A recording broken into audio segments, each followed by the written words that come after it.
Assalamualaikum warahmatullahi wabarakatuh. Saya Hamzah Abdurrahman, mahasiswa Magister Ekonomi eh, Ekonomi Pertanian dengan konsentrasi kedaulatan pangan. Eh, saya kali ini akan mempresentasikan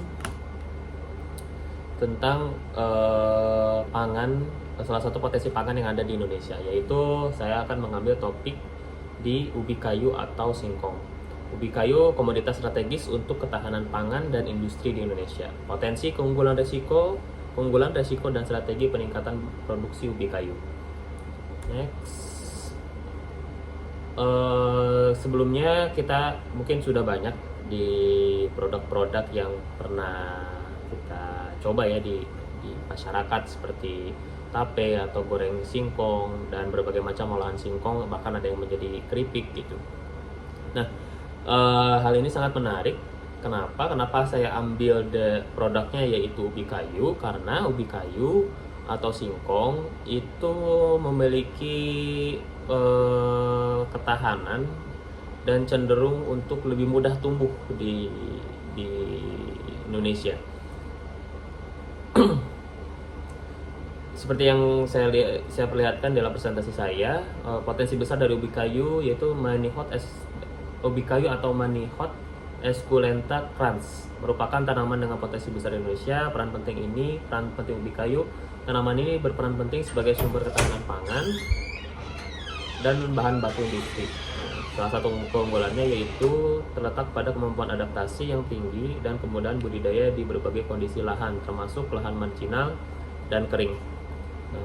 Dan salah satu menjadi komoditas strategis nasional. Hal ini menjadikan ubi kayu sebagai komoditas strategis yang mendukung ketahanan pangan nasional dan pengembangan industri berbasis sumber daya lokal.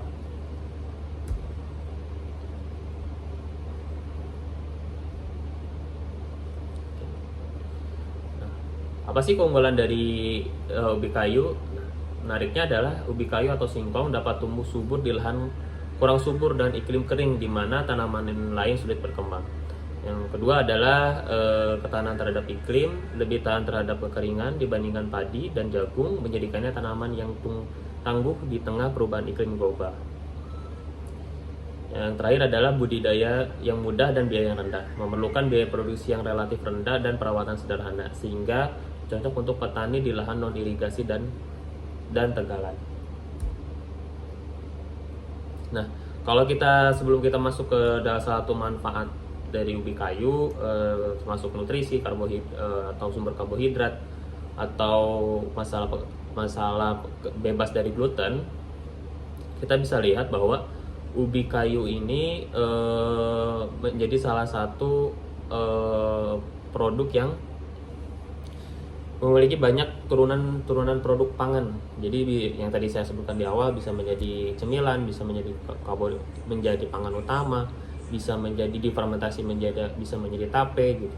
Nah, dan hampir di setiap kultur yang ada di Indonesia itu memiliki produk turunan dari ubi kayu gitu kan. Kalau misalkan di masyarakat Sunda ada peyem gitu, atau telo, atau bisa dijadikan manisan dan lain-lain. Di setiap budaya itu ada. Berbedanya dengan beras, kebanyakan dari beras itu diproduksinya hanya untuk pangan saja. Mungkin banyaknya menjadi tepung gitu, atau produk-produk turunan lain itu tidak sebanyak dari ubi kayu. Oke, nah selanjutnya peranan ubi kayu dalam ketahanan pangan. Yang pertama ada sumber karbohidrat utama. Ubi kayu adalah sumber karbohidrat utama ketiga di Indonesia setelah padi dan jagung. Yang kedua adalah manfaat nutrisi ubi kayu, kaya serat, vitamin C dan B kompleks, serta mineral seperti kalium dan magnesium. Dan terakhir, nah ini mungkin yang salah satu yang menjadi penting, pati ubi kayu atau tapioka dan produk turunannya seperti mokaf cocok untuk diet bebas gluten alternatif bagi penderita penyakit celiak atau diabetes.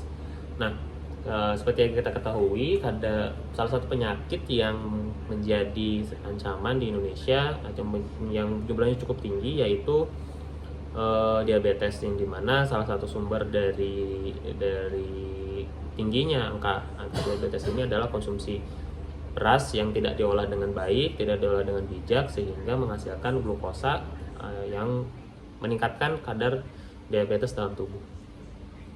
Selanjutnya, ubi kayu sebagai bahan baku industri dan energi. Nah, di industri pangan, tapioka sebagai bahan baku lem, tekstil, sirup glukosa, dan makanan.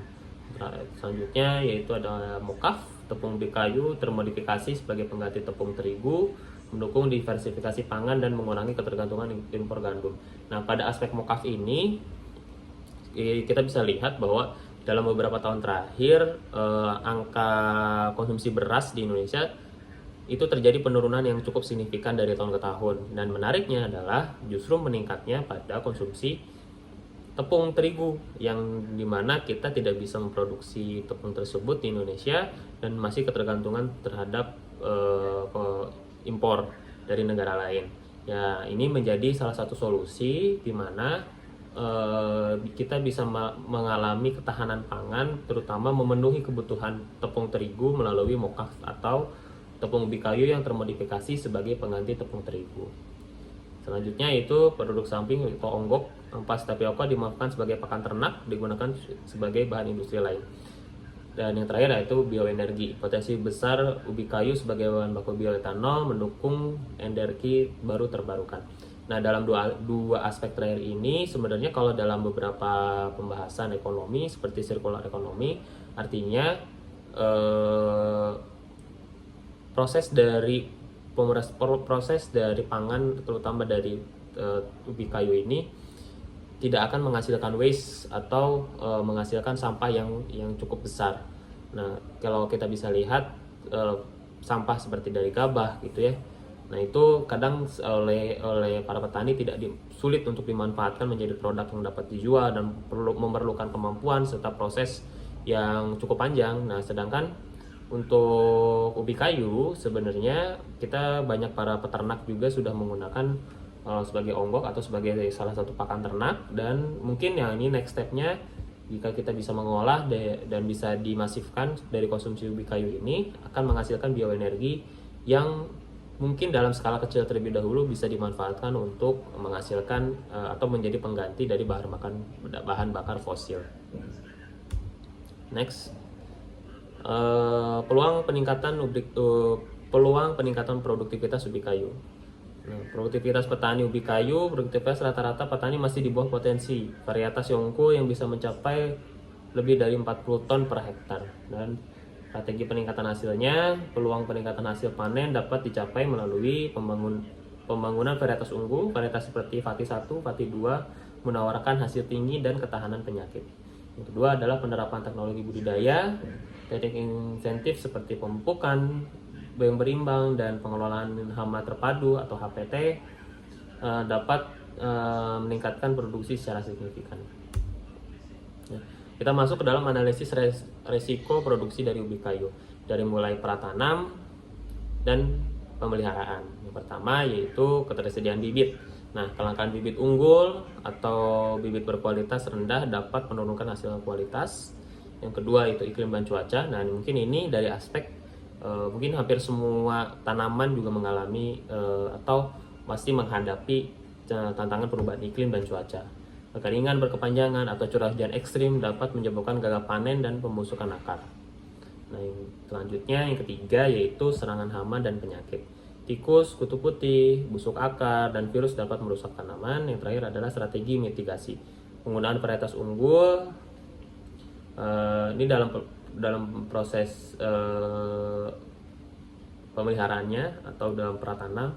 Dalam penggunaan varietas unggul adaptif, pengurangan waktu tanam, irigasi dan drainase, serta pengendalian hama terpadu. Nah, analisis risiko produksi ubi kayu dari panen hingga pasca panen. Waktu panen yang tidak tepat. Nah, kebanyakan adalah panen terlalu muda mengurangi kuantitas dan kadar kering, panen terlambat meningkatkan serat dan risiko pembusukan. Yang kedua adalah penanganan dan penyimpanan. Kerusakan fisik saat pencabutan dan pengangkutan, penyimpanan yang buruk menyebabkan penurunan kualitas dan kerugian. Dan terakhir adalah mitigasi resikonya seperti apa? Penetapan waktu panen sesuai dengan varietas dan umur, penanganan hati-hati, serta pengawetan sederhana seperti perendaman dalam air. Kita masuk ke dalam log frame. Log frame analisis untuk proyek peningkatan produksi ubi kayu ada 4, ada tujuan global, tujuan proyek, output proyek, dan kegiatan utama. Untuk yang pertama, tujuan global, meningkatkan ketahanan pangan lokal dan pendapatan petani minimal 30% dalam 3 tahun. Untuk tujuan proyeknya, meningkatkan kualitas dan kuantitas panen 50% dalam 2 tahun. Yang ketiga, output proyek, adopsi varietas unggul oleh 80% petani. 70% petani menerapkan teknik budidaya tepat. Terbentuknya unit pengelola hama terpadu. Dan untuk kegiatan utamanya, pelatihan bibit unggul, sosialisasi, pemupukan berimbang, pendampingan penanganan hama, fasilitasi alat pertanian. Nah, berikut saya juga menampilkan beberapa varietas unggul ubi kayu untuk meningkatkan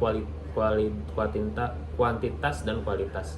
Yang pertama ada Fatih 2, potensi hasil rata-rata 42,5 ton hektar, cocok untuk industri tapioka, umur panen 9-10 bulan. Ada Fatih 1, hasil rata-rata 37,5 ton per hektar, umur panen lebih genjah 7 bulan dan dengan kadar pati yang lebih tinggi.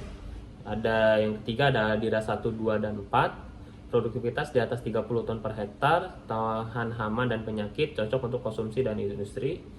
Yang keempat ada ubi jengko, produktivitas tinggi, adaptif di berbagai lahan. Yang kelima ada singkong gajah, ubi besar, potensi hasil per pohon sangat tinggi dan populer di kalangan petani. Nah, ini saya juga mencantumkan teknik budidaya intensif untuk peningkatan hasil panen. Yang pertama, teknik tanam dan jarak tanam, pemilihan stek sehat berumur 8-12 bulan dengan 3-5 tunas, metode tanam miring untuk hasil umbi yang lebih banyak, atau tanam stek tidur untuk umbi yang serempak. Jarak tanam rapat dan teratur, misal 100 x 60 cm atau 80 x 80 cm untuk meningkatkan populasi tanaman. Yang kedua ada pemupukan berimbang, analisis tanah untuk kebutuhan hara spesifik, pupuk dasar organik dan fosfor saat pengolahan lahan. Susulan 1 dengan nitrogen dan kalium untuk pertumbuhan vegetatif. Susulan 2 dengan kalium dosis tinggi untuk membentukkan umbi dan kadar pati. Yang ketiga ada pengendalian hama terpadu, monitoring rutin minimal 1 minggu sekali, karantina bibit bebas hama dan penyakit, rotasi tanaman untuk memutus siklus hama dan penyakit. Oke, ya, mungkin itu saja yang dapat saya sampaikan. Yang dapat saya pelajari dari yang telah saya cari sebenarnya adalah ubi kayu ini merupakan salah satu produk yang sangat memiliki potensi, mungkin bisa menjadi salah satu pangan utama, mungkin menjadi pangan kedua yang bisa mengalahkan atau bisa sama secara kualitas atau kuantitas sama dengan jagung. Yang seperti kita ketahui melalui data BPS kita melihat bahwa seperti yang tadi saya sampaikan, konsumsi beras di Indonesia itu sangat turun tajam, dan malah yang tadinya pangan inferior seperti gandum malah meningkat gitu. Dan saya melihat bahwa dengan ubi kayu atau singkong dapat bisa menyaingi atau bisa menggantikan peran dari gandum ya, melalui produk tadi seperti mocha atau tepung tapioka yang dapat kita produksi secara mandiri. Seperti itu. Terima kasih. Wassalamualaikum warahmatullahi wabarakatuh.